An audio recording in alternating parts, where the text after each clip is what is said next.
Hello बच्चों, आज मैंने आपको एक पद्य पाठ बताने के लिए आया हूँ।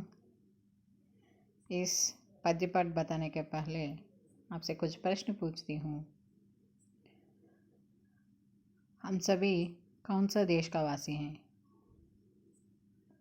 यस राइट, भारत देश। आज हमारा पाठ का नाम भी हम भारतवासी। మేము భారతీయులం, हम भारतवासी। इसका कवि आरपी निशंक। पाठ का उन्मुखीकरण। अनेक स्थानों में बहने वाली सभी नदियाँ अंत में समुद्र में ही मिलती हैं। उसी प्रकार अलग अलग धर्म में जन्म लिया मनुष्य भी परमात्मा के पास पहुँचते हैं।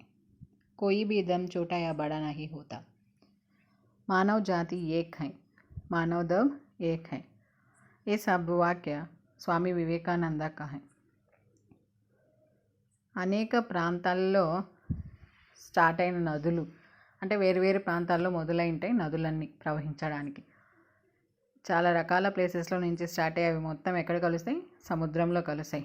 అదేవిధంగా అనేక ధర్మాలు అనేక జాతులలో జన్మించినప్పటికీ మానవులంతా కూడా చివరికి ఒకే పరమాత్మ దగ్గరికి కలుస్తారు. ఏ ధర్మము చిన్నది కాదు, ఏది పెద్దది కాదు. మానవ జాతి మొత్తం ఒక్కటే, మానవ ధర్మం మొత్తం ఒక్కటే అని स्वामी विवेकानंद చెప్పారు। उद्देश्य: छात्रों में कविता, गीत आदि की रचना शैली का विकास करना और उनमें देशभक्ति के साथ साथ विश्व बंधुत्व, विश्व शांति, अहिंसा, त्याग, समर्पण आदि सद्गुणों का विकास करना तथा भारत को और भी सशक्त कर अंतर्राष्ट्रीय स्तर पर अग्रसर करने की प्रेरणा देना इस पाठ का मुख्य उद्देश्य है।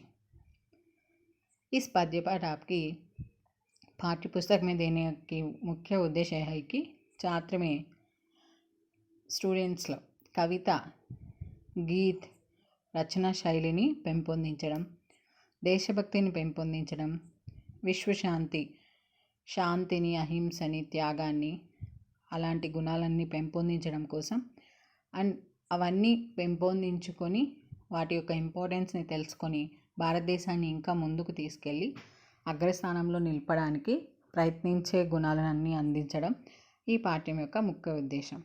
विधा विशेष: प्रस्तुत कविता देशभक्ति की भावना पर आधारित है। एक गेय कविता है। इसमें तुकांत शब्द प्रथम प्रेरणार्थक क्रिया व सामान्य भविष्य में है। यह कविता बच्चों में सत्य, अहिंसा, त्याग और समर्पण की भावना जागृत कर उन्हें विश्व बंधुत्व की ओर कदम बढ़ाने की प्रेरणा देती हैं। ये पद्य कविता एक कविता पर आधारित है। यह पाठ कविता पाठ है, ఇది పద్య పాఠం। ఇందులో ఉన్న అంశాలు పిల్లల్లో దేశభక్తిని నింపి దేశం పట్ల గౌరవాన్ని పెంపొందించి అండ్ సత్యము, అహింస, త్యాగ మార్గాల్ని పెంపొందించే విధంగా అలాంటి గుణాలని నింపుతుంది పిల్లల్లో। कवि परिचय: प्रस्तुत कविता के कवि आरपी निशंक। मैंने आप सभी को पहले बता दिया, एक कविता का कवि आरपी निशंक है।